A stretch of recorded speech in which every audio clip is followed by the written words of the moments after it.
Hello, and welcome to the LASFS Spotlight, an activity of the Los Angeles Science Fantasy Society, this world's oldest science fiction club.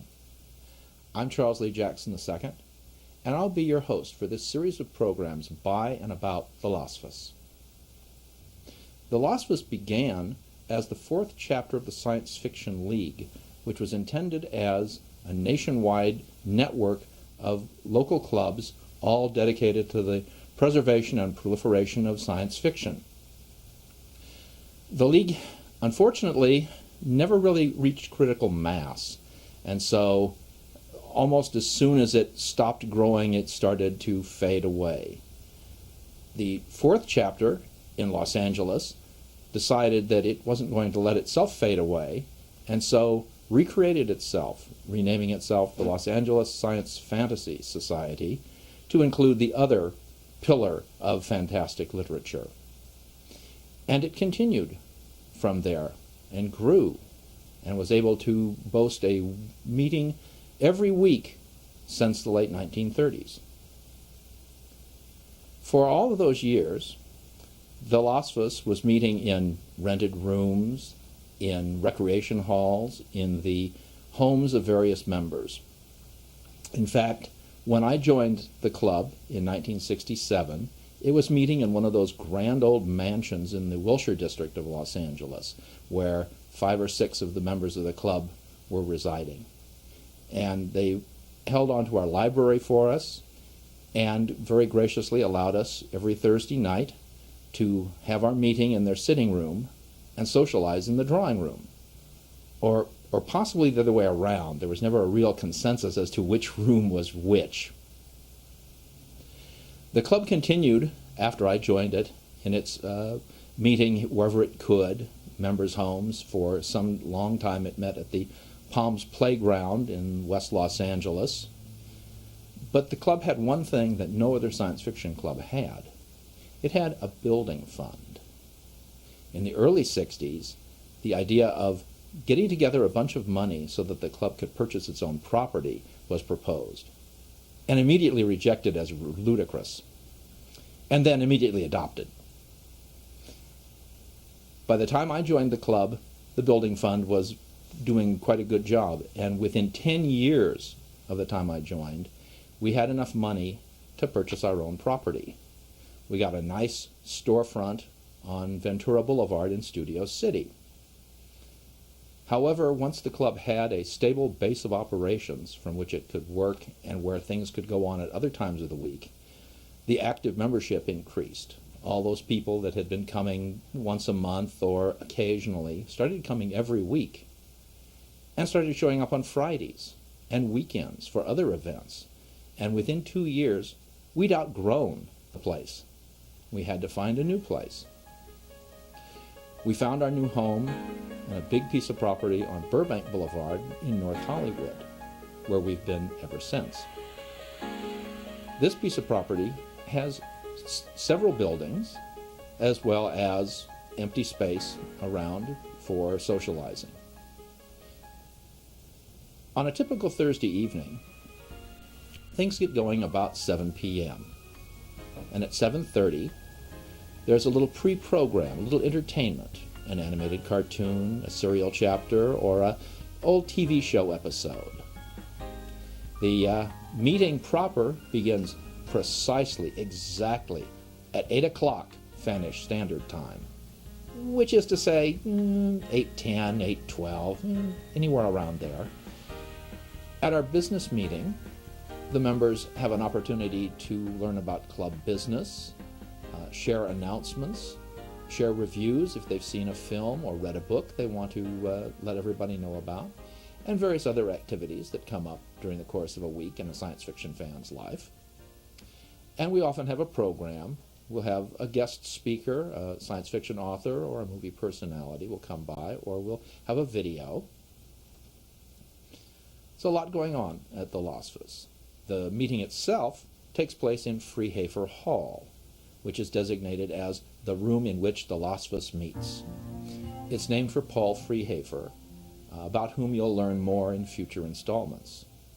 Most of the stuff around the club has been named for somebody or other, or something or other. The building which currently houses Freehafer Hall is the Paul Turner Building, named for the idiot who suggested the building fund in the first place. This'll teach him. The other main activity that goes on Thursday nights in that building is APA-L. APA-L is the Los Angeles Science Fantasy Society members' amateur press alliance. That's kind of like the grandfather of a blog. Members put together an issue from separate contributions, and then each person that's made a contribution gets a copy of the whole thing. We'll learn more about that later, and you won't understand it any better then, I guarantee you. The other building on the premises is Building 4SJ, named for Forrest J. Ackerman, who was one of the main people who made the club what it was in the 30s and 40s, who really kept the club together as much as anybody and more than most. That building houses our computer room, where there are various computer terminals available for members to do work or play games. You can guess which one they do. And the building houses our library, which is one of the, if not the, largest privately held science fiction collections in the world. The books, we have perhaps as many as 10,000, and I won't hold anybody to believe that number because it's probably bigger, it might be smaller, but it's a reasonable number. Volumes of science fiction, fantasy, actual science, books on movie making, on publishing, on all sorts of things. In addition to the fiction that's available, there's a large nonfiction and reference section. All of these books are available to members of the club at all times, and are available by special arrangement to accredited scholars and members of the media who may be researching science fiction. Because, of course, the LASFS isn't just there to enliven the members' weeks, it's also there to help people understand what science fiction is and what it's about. And if we can properly inform the press, it's all the better. Between these two buildings is an empty courtyard area. Well, mostly empty. It has a storage container in it, which we call Monstro, which is not named after any member of the club. The big empty space, however, is named for a member of the club, Merlin R. Bob Null, who was, over the last 25 years, one of the go-to guys for any kind of help or technical job you needed done, anything involving computers or heavy lifting, Bob could do it. And so in his honor, and with the vast amusement of his immediate family, the area between the two buildings is now known as the Null Space. But it's not just Thursday nights where stuff happens at LASFS. The place is a veritable beehive, a Ray Harryhausen giant beehive of activity all week long. Every Friday night, we have an open house where the members can come to socialize or just meet or to play games. A lot of role-playing games and board games are played on every Friday night. A similar activity takes place on the second Sunday of every month, where the club is opened at about 2 in the afternoon for the entire rest of the day. Card playing goes on. Of course, there's no gambling because, you know, you wouldn't want to actually gamble in a public place. Other weekend days are taken up with various special interest groups. If you like Japanese animation, either in English or in Japanese with subtitles, we have a group for each of those. We have a group that gets together to see old TV programs or new TV programs, and at least 2 groups that specialize in showing feature films. There are also committee meetings that go on during the weekends, and particularly during the week. We have a marketing committee that is partially responsible for this very program, that meets to find ways to promote science fiction and the club to the world, and convention committees. Since its very earliest days, the LASFS has been involved with the running of science fiction conventions. In fact, members of the club put on the fourth worldwide science fiction convention in 1946. And a few years later, a club group invented the WesterCon, the Western Regional Science Fiction Convention. Now, every decade or so, WorldCon returns to Los Angeles, and a new group of LASFS members takes charge of it.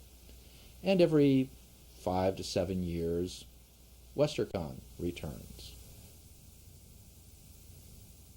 But every few years is not enough by any means for LASFS members, as a result of which members of the club have put together their own convention committees. If you like Japanese animation, there's Anime LA, which has very quickly become one of the largest regional conventions for Japanese animation fans.